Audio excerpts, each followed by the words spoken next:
Dia mendengar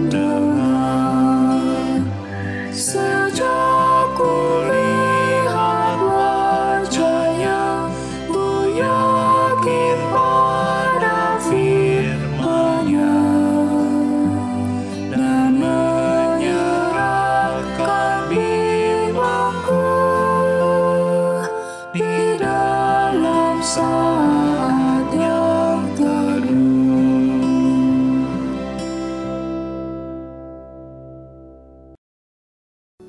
Mazmur 8 ayat 4-5. Jika aku melihat langitmu, buatan jarimu, bulan dan bintang-bintang yang kau tempatkan, apakah manusia sehingga engkau mengingatnya? Apakah anak manusia sehingga engkau mengindahkannya? Selamat pagi Bapak Ibu sekalian, kita berjumpa lagi ya di dalam doa pagi online. Saudara, kita akan bersama-sama mendengarkan firman Tuhan. Namun sebelumnya saya mengajak kita bersatu di dalam doa. Mari saudara kita berdoa. Bapa dalam Tuhan Yesus Kristus, kami sungguh bersyukur di pagi hari ini dengan cuaca yang baik, udara yang segar. Semua itu Tuhan karuniakan untuk kami boleh melalui hari yang Engkau ciptakan. Biarlah saat ini ketika umat-Mu kembali mendengarkan firman Tuhan, kami dikuatkan dan disegarkan kembali dan selalu setia di dalam melaksanakan firman-Mu. Terima kasih atas semua ini Bapa, ke dalam tangan-Mu kami berdoa dan mengucap syukur. Amin. Saudara, firman Tuhan pada pagi hari ini terdapat di dalam Efesus pasal 4 ayat 1-6. Demikianlah firman Tuhan.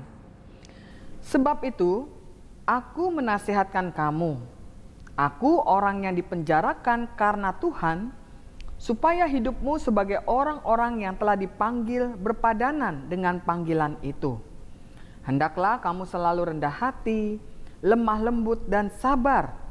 Tunjukkanlah kasihmu dalam hal saling membantu, dan berusahalah memelihara kesatuan roh oleh ikatan damai sejahtera.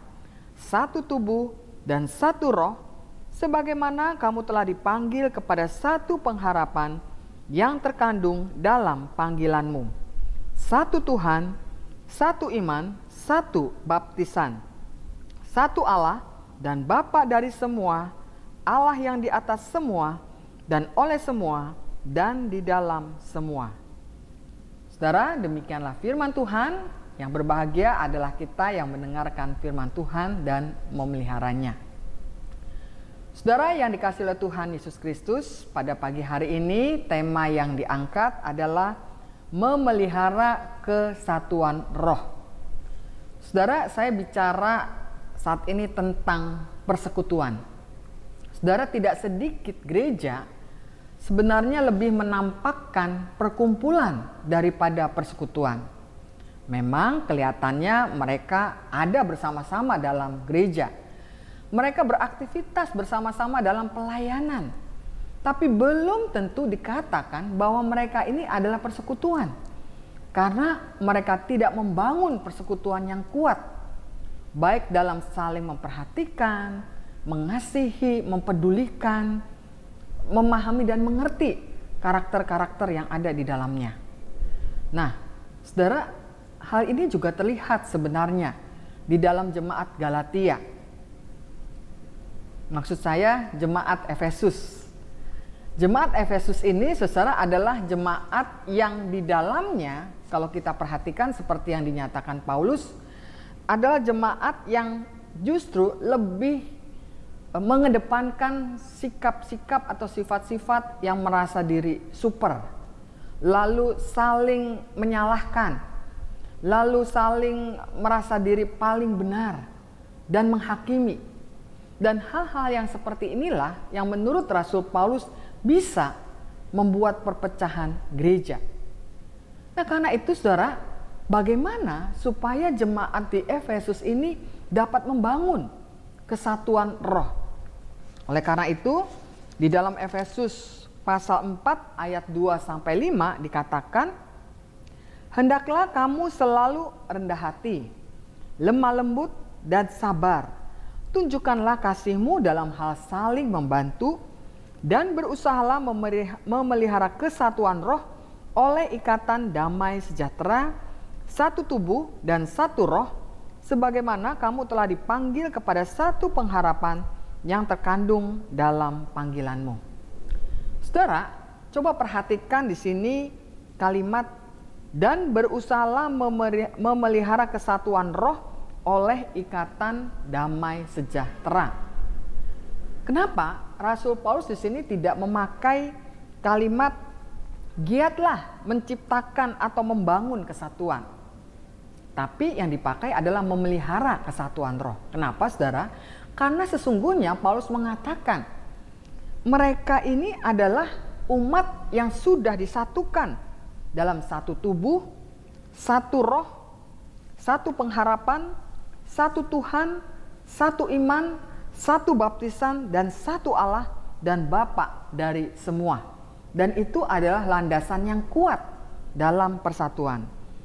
Nah, karena inilah yang dikatakan Rasul Paulus, ada 4 kunci sifat atau sikap yang harus dibangun umat dalam memelihara kesatuan roh. Apa saja 4 hal itu, saudara? Pertama adalah kerendah hatian.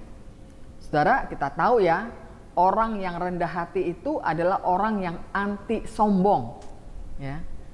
Orang yang anti sombong adalah orang yang selalu mau merendahkan diri. Dan menariknya memang, saudara-saudara, tantangannya maksud saya, orang yang rendah hati itu memang sedikit banyak akan mengalami apa yang namanya penghinaan. Ya. Kenapa? Kalau kita memperhatikan di dalam bahasa Yunaninya, rendah hati itu adalah tapeiunophrosune. Itu gambarannya semacam tanaman, ya, tanaman sejenis tanaman yang menjalar, yang memenuhi tanah. Siapa, saudara, yang posisi dan kedudukannya mau di tanah? Ya, pasti maunya di tempat yang istimewa kan gitu ya. Tetapi orang-orang yang rendah hati itu justru harus menempatkan diri di bawah yang lain. Nah, karena itu kerendahan hatian ini, saudara, bisa dibangun bila kita mengenal diri kita. Siapa sih diri kita ini masing-masing? Saudara, diri kita ini adalah orang-orang yang berdosa. Tanpa anugerah keselamatan dari Tuhan, kita ini bukan siapa-siapa. Nah, oleh karena itu, mari sadarkan selalu di dalam diri kita kemauan untuk merendahkan diri sehingga kita bisa memelihara kesatuan roh. Itu yang pertama. Lalu yang kedua. Yang kedua adalah sifat lemah lembut. Nah, ini menarik nih, saudara. Kenapa? Karena orang kalau lemah lembut selalu dikonotasikan dengan suara yang lembut, intonasi suaranya tidak tinggi gitu ya. Padahal yang dimaksud Rasul Paulus bukan begitu, saudara. Bukan soal bicara lembut, ya, lalu pokoknya tidak ada marah gitu ya. Rasanya tidak akan mungkin manusia bisa seperti itu, saudara. Nah, yang dipakai Rasul Paulus dalam hal ini adalah kata Yunaninya adalah protetos. Protetos itu, saudara, pengertian dasarnya adalah orang yang praus itu adalah orang yang selalu marah, boleh marah gitu ya, tapi pada saat yang tepat, dan yang tidak pernah marah pada saat yang tidak tepat. Jadi orang lemah lembut itu bukan orang yang tidak boleh marah, saudara. Boleh marah tapi pada saat yang tepat. Praus dipakai untuk sebenarnya menyebut tentang binatang-binatang liar tapi yang sudah terlatih, yang sudah jinak, yang dapat dikuasai. Nah, orang-orang yang lemah lembut itu adalah orang-orang yang mampu menguasai dirinya dengan baik, emosinya, sehingga bisa menempatkan diri dengan benar dalam hubungan dengan orang lain dalam segala situasi. Orang yang lemah lembut ini tidak akan diatur oleh emosinya, tetapi orang yang lemah lembut akan memberikan dirinya dituntun oleh kehendak Tuhan. Orang-orang yang lemah lembut ini, saudara, juga adalah orang-orang yang menghargai sesamanya, tidak memaksakan kehendaknya terhadap orang lain, dan dia akan menghindari sikap yang memaksa, mengancam, mengintimidasi. Orang-orang lemah lembut adalah orang yang memberikan dirinya dididik oleh Allah sedemikian rupa untuk melakukan hal-hal yang baik dalam kehidupan ini. Itu yang kedua, saudara. Lalu yang ketiga adalah sabar. Nah, saudara, sifat sabar ini di dalam bahasa Yunaninya adalah makrotumios. Makrotumios itu saudara bukan hanya sekedar sabar ya, tapi panjang sabar. Makrotumios ini saudara menggambarkan semangat yang tak kenal atau tak kunjung menyerah. Semangat itu tak dapat dihancurkan oleh kegagalan ataupun penderitaan, oleh kekecewaan ataupun keputusasaan. Semangat ini akan tetap bertahan sampai akhir. Kesabaran terhadap sesama ini sangat dibutuhkan dalam persekutuan tubuh Kristus. Semangat ketahanan yang mampu menerima penghinaan maupun luka hati yang perih, yang pedih gitu ya. Karena kita merasa tersinggung mungkin dengan sikap-sikap saudara-saudara seiman kita. Tapi semangat itulah semangat yang harus mampu kita tanamkan di dalam diri kita kepada siapapun sehingga kita boleh memelihara kesatuan roh. Itu yang ketiga. Dan yang keempat ini saudara adalah kasih. Kasih yang seperti apa? Kasih yang saling membantu. Allah di dalam diri kita telah mengasihi kita, saudara. Nah, karena itulah kasih inilah yang kita hidupi bersama-sama dengan saudara kita yang lain. Bukan hanya sekedar omongan, nasihat, ya, atau kritik membangun gitu ya. Tapi juga kasih yang ditindaklanjuti dengan sikap-sikap yang nyata, membantu orang-orang yang susah, mempedulikan mereka yang sedih, yang terhilang dan lain sebagainya. Nah, saudara, kalau 4 hal ini kita benar-benar hidupi, baik itu rendah hati, lemah lembut, sabar, dan juga kasih yang saling membantu, maka sesungguhnya kita adalah orang-orang percaya yang mampu memelihara kesatuan roh. Mari saudara, kita bersama-sama membangun kesatuan roh dalam keluarga besar GKI Surya Utama. Amin. Saudara, mari kita berdoa.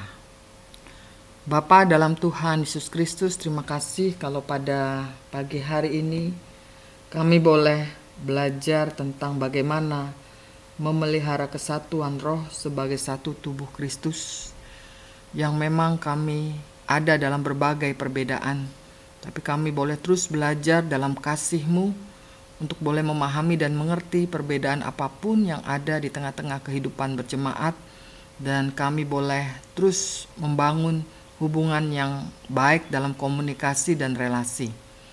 Tuhan, kami juga ingin berdoa saat ini untuk keluarga kami di tengah-tengah kehidupan anak-anak kami yang sudah mulai belajar secara onsite.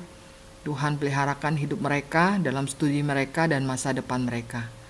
Tuhan juga menolong kami sebagai orang tua untuk mampu dengan segala upaya kami membiayai kehidupan anak-anak kami dan masa depan mereka.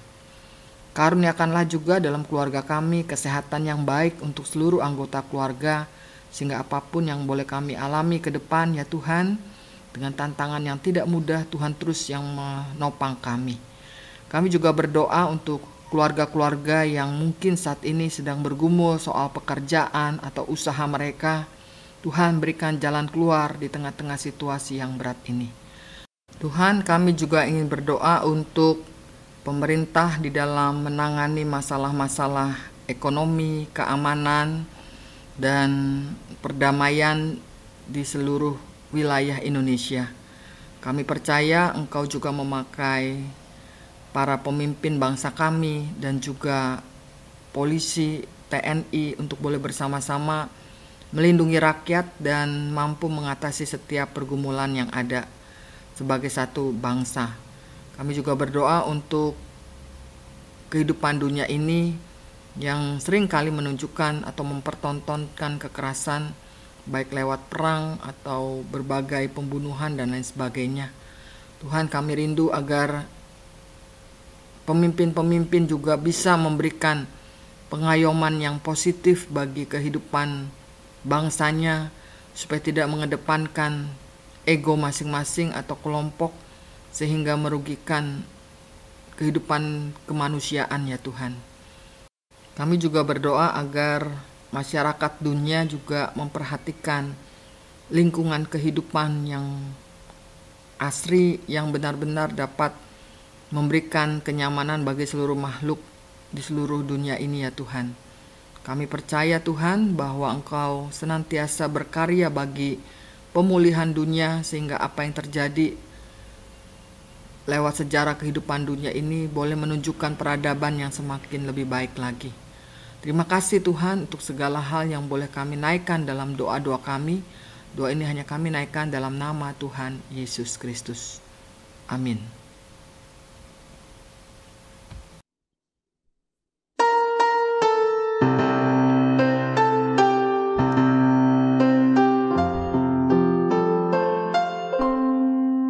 Kasih Tuhan mengiringimu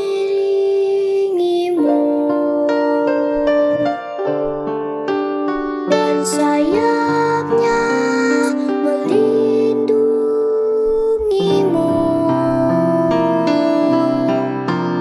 Tangan Tuhan pegang di dalam hidupmu.